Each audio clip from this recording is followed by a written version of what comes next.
French sociologist Emile Durkheim was a functionalist who preferred social order and regulation over individualism. He was an anti-reductionist who rejected biological and psychological interpretation for the mankind's social problems. Rather, he wanted to focus on social structural determinants for understanding the social phenomena called social facts. He gives the logic for this argument in his major work, The Rules of Sociological Method, which goes as: an organism is formed by the combination of chemicals, then we should be able to explain the whole organic phenomena, the behavior of organism, through the laws of chemistry. But in reality, it's not true.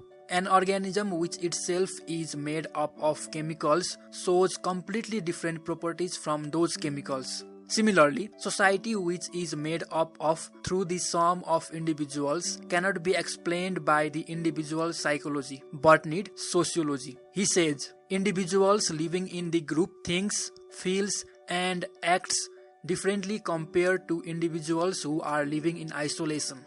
Hence, he concludes that combination of individuals gives rise to the new social phenomena called social facts, which should only be explained by the sociology, and any attempt to explain using individual psychology leads to false conclusion. To further make case for his idea of social facts, he wrote a book entitled Suicide, where he linked the suicide to social causes or social facts. In this study, rather than focusing in the individual attributes, he was more concerned with the characteristics of groups and structures of society. He showed societies with too much or too little integration or regulation will have high suicide rates. In this way, he linked individual phenomena like suicide to social phenomena. Similarly, in his another book, The Division of Labor, he proposes society evolves from mechanical solidarity to organic solidarity. As per Durkheim, in tribal society there is minimum division of labor and more common belief emphasizing group solidarity, which he termed as mechanical solidarity.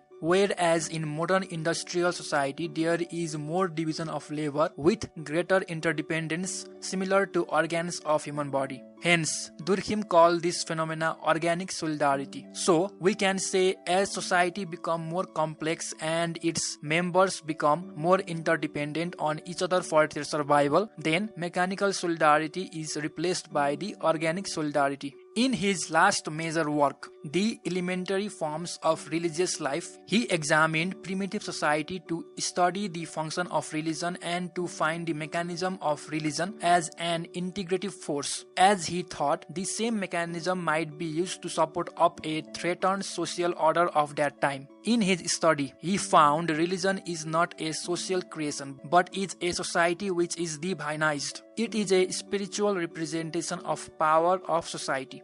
So, even if traditional religion disappears, it will not mean disintegration of society as long as people realize the power and their dependence on society.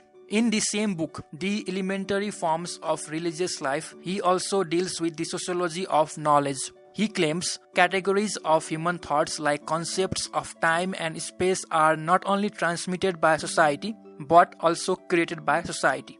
They are derived from specific social and cultural contexts. For example, division of time into days, weeks, months, and years corresponds to the periodical occurrences of rites, rituals, and ceremonies that society observes.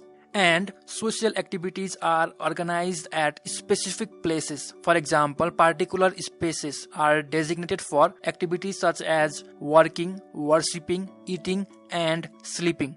This leads to creation of boundaries that divides the space. As a whole, Durkheim was a conservative thinker who reacted against the atomistic or individualistic tradition of most Enlightenment philosophy. And since he greatly revered the society, he based his sociological study for the maintenance of social order.